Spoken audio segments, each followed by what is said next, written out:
Malia is a community advocate for youth and families affected by incarceration. She's been a victim of crime herself and is the mother of a son whose father was sentenced to 20 years in prison. Malia, who was born and raised in Kailua, is the Senior Executive Director of Scholarship and Development at the University of Hawaii Foundation. So please, everyone, welcome Malia Peters. Aloha kako. I'm nervous.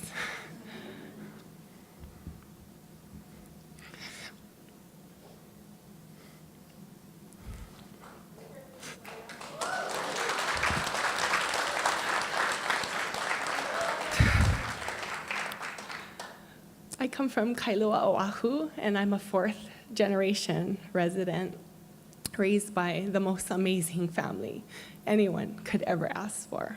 Most supportive, most loving, most crazy family ever. Everyone in Kailua knows us. And I had a wonderful childhood, and I'm the youngest of four. I'm the only Kanaka. My sisters are all blondes. I have a haole mom and a Hawaiian dad, and they were so happy when I was born. I was so spoiled. My dad said, finally, I have a Kanaka. He's had to carry all these haole kids, and I'm like, whose kids is that? Anyway, I was very spoiled. I'm 7 years younger from my last sibling, and they're all 15 years apart, so I was so spoiled. And 22 years ago, our whole family's lives tragically changed when my husband at the time committed a horrible crime. And when someone commits a crime so devastating, of course you still love them. They're your ohana. And at the same time, you're so disappointed, so shame, so embarrassed. How could you love someone that did something like this? And there's so many questions that go through your mind. What do you tell your kids? Our son was 3 years old. What about the victim's family? What do you tell the employer? What's next? When do we have trial? Do I need an attorney? There's all of these things that happen. And of course, my family was completely involved in surrounding me. And I'm so grateful for that. And when someone goes to prison, there's no instruction manual. When we knew we were looking at 20 years, I thought, 20 years, holy moly, our son is 3. He'll be 23 years old when his dad comes out. There's no child support. The last day he worked was his last paycheck. We didn't plan for this. What do you do? Of course, I relied on my family. I relied on my ohana, who was also living paycheck to paycheck. And before I go any further, I just want to say that as I'm sharing my story tonight, I recognize that there was a serious crime committed. And I in no way mean any disrespect to the family of the victim. This is just my story.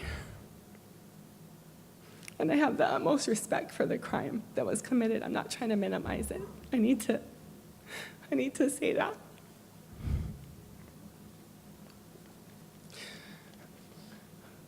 In the weeks following the crime, everything's a blur. You're trying to figure out what to do, and if you need an attorney, and if you can afford an attorney, and of course, the next month comes and your bills are coming and you're less a paycheck, a income provider, and there's no temporary assistance for this kind of thing. We were homeowners, and all of this just blew up in our face.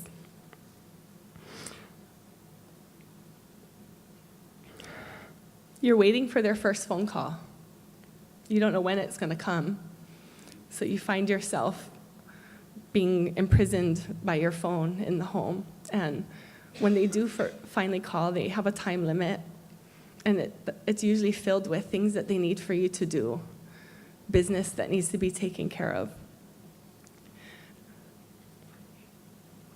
It was an extremely stressful time. I did turn to alcohol. friends, nights out, team no sleep, because when something like this happens, you just lay in bed and stare at the ceiling, and your mind is such an enemy to you, because you just replay over and over again, what could you have done differently? Is this for real? Can I change this? How is this happening to me?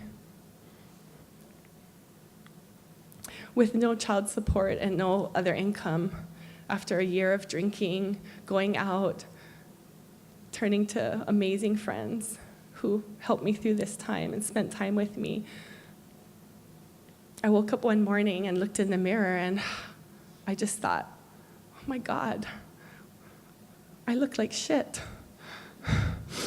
I did, and I felt like shit. I mean, I had pimples, I had hives, I had shingles going on. I mean, you try to live off of 3 hours of sleep for like a year, just because you want to keep busy. You don't want to face reality. It was easier to be busy.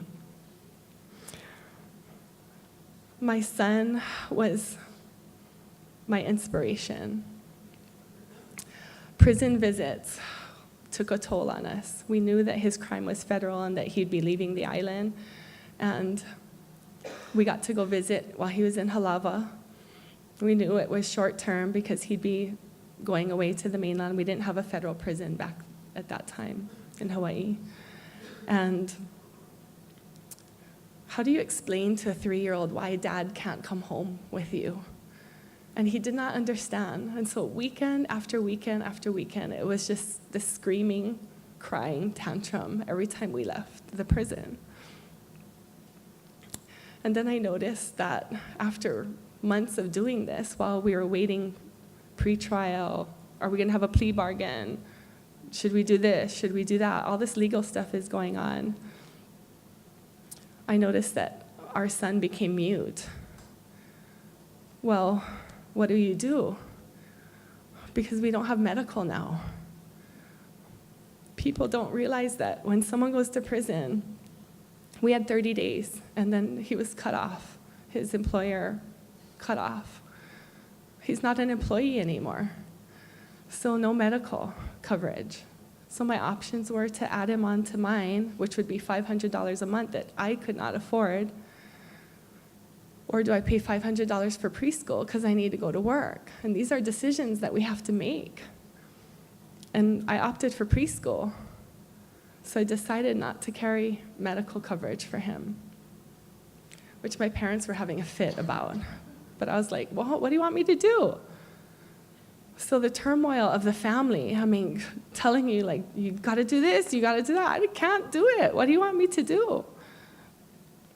Finally, suck it up. Go to the welfare office after burning through what little savings we have, which I'm so grateful we had that.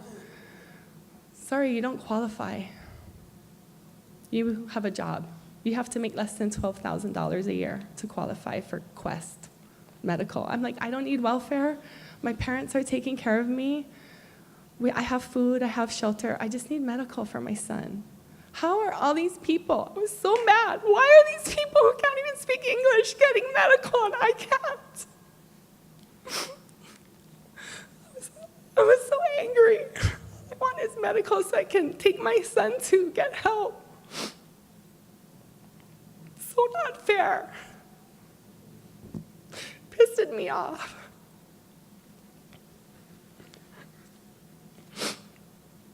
I was grateful I found someone who took my son in pro bono and did play therapy with him. And her prognosis for him was that he's just very sad and confused. He doesn't understand what's going on. He's lost his dad. We left our home to go live with my parents. He wanted his house. I want my house, Mommy. I want my dad. I want my room. Where's my toys? We had to get rid of all of our animals. It's just like loss after loss. But at the time, I didn't realize what we were doing. I was just making decisions that needed to be made. Then I had to work a second job. And so now he lost his mom. But you know how blessed we are?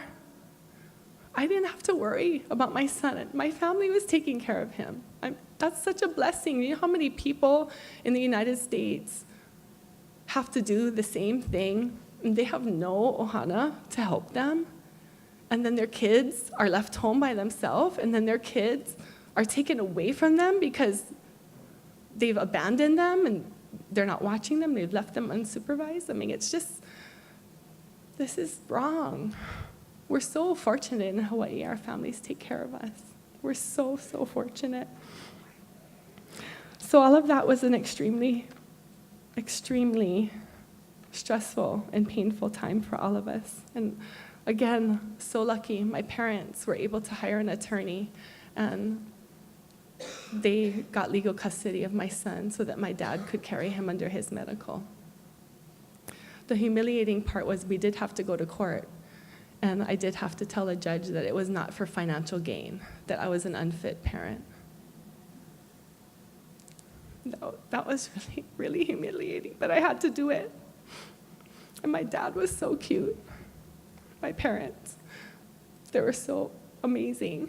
They went to Young's Fish Market and bought lau lau and poi and poke and invited the family over and said, "We have a new son." And I said, "Oh boy." It was so cute. We really need to ensure that someone has power of attorney and that someone has legal custody when a parent is sent to prison. In Hawaii, I had just to get a divorce from my husband, we had to go to a class called Kids First, required in Hawaii. You gotta go. If you wanna get divorced, you gotta go to a class, but someone can send our loved one to prison for 20 years and nothing, like no guidance. I had to figure this out as I'm going along. I mean, we should do something. Some of us have learned from this. There's things that we can do to help them. Just to go on a field trip, you need a legal guardian. Do you know that?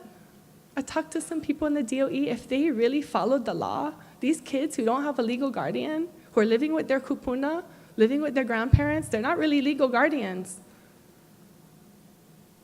They really should not be letting them go. I mean, this is terrible. We need to make sure that this stuff is not expensive so that families are taken care of.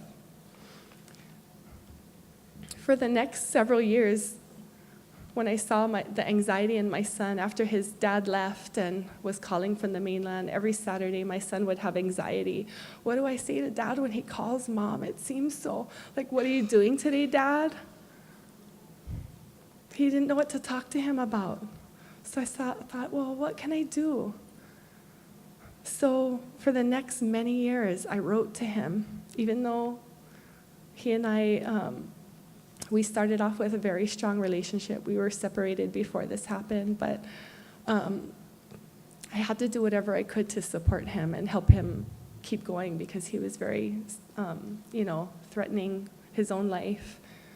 And his life was being threatened in prison because of his crime. And I wrote to him. I wrote everything that was going on in our son's life. I wrote about the struggles he was having. I wrote about decisions I was having to make about school, about teachers thought he had ADD. They want to put him on medication. I don't know what to do. He got an Easter card, a Valentine's card, a birthday card, a Christmas card, everything. Letters from my family, letters from his family, letters from my nieces and nephews who loved him. He was just always kept in the loop, and this really helped us. This really helped us when he was released because they had that relationship. They kept in touch with each other. He knew everything that was going on. And I would encourage people to put your differences aside and do it for your children. They're always going to love their parent. And in our case, my son's father was a really good dad. He was a shitty husband, but he was a good dad. Ooh, that was on film. Sorry. At the end. When I fell in love with him, he was good. For me, personally, the trauma was magnified because I was a witness to the crime. My husband's crime was murder.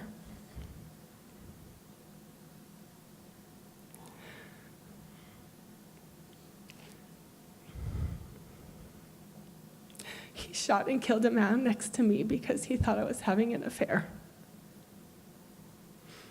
After years of substance abuse. It's like he couldn't believe that I would leave him because of that. It had to be another man.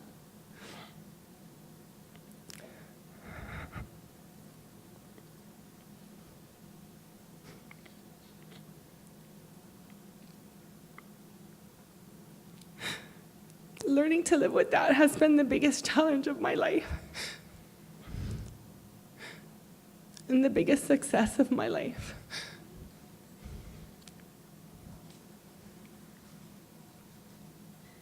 And I could never have done it if I didn't have the many, many people who supported me and didn't judge me and just wanted to see me succeed.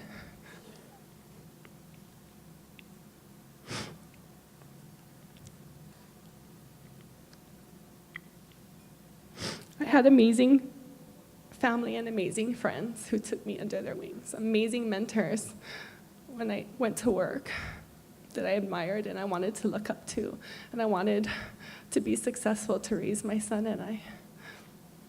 And I eventually met an amazing man, my current husband, who's here, who is incredibly understanding of my ugly past and has to deal with my issues that I will always have. They all helped me raise my son when I didn't feel like it. I didn't feel like taking care of him. I just wanted to die.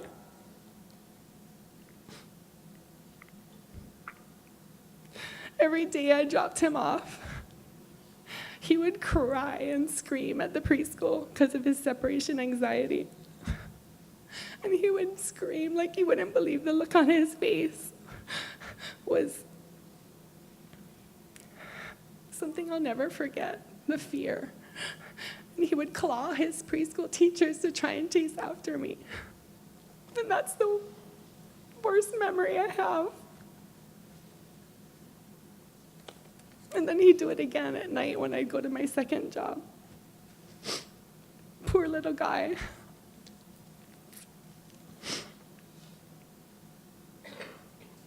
When I woke up that day and looked in the mirror and saw that I looked like shit and felt like shit, it was like the worst thing that ever happened to me was the best thing that ever happened to me, because the Lord just said, I'm waiting, I'm right here, Malia. What are you waiting for? Turn to me. It was so loud and clear, the Holy Spirit. And I had had the Lord in my life from the age of 16 and had walked away from him for many years. And he was right there shouting at me, I'm right here. Pick yourself up and dust yourself off, girl. And I snapped out of it. It was the craziest thing. I just said, all right, I got to get another job. And I did that. And then I went to the UH Foundation on a temp job, and they embraced me, and I'm the head of scholarships now, and it's a scholarship ministry where we get to raise funds for all kinds of students, but at-risk youth are my favorite. And my healing has been working with so many amazing organizations, with many friends who are here in the room today, where we can change the lives of students. And education is an answer, higher education, even though I personally couldn't finish my degree because I've been working, but I hope to do that one day. We should be making sure children of prisoners have an opportunity to pursue higher education. We should make sure their parents, while we're waiting or not waiting for our spouse in prison, that you go to school. This is a productive use of your time while you're waiting. So this is my journey, and it goes on, and I'm so grateful just for the way that everyone has invested in me. I'm so humbled, and I just thank you so much for allowing me to share. Aloha.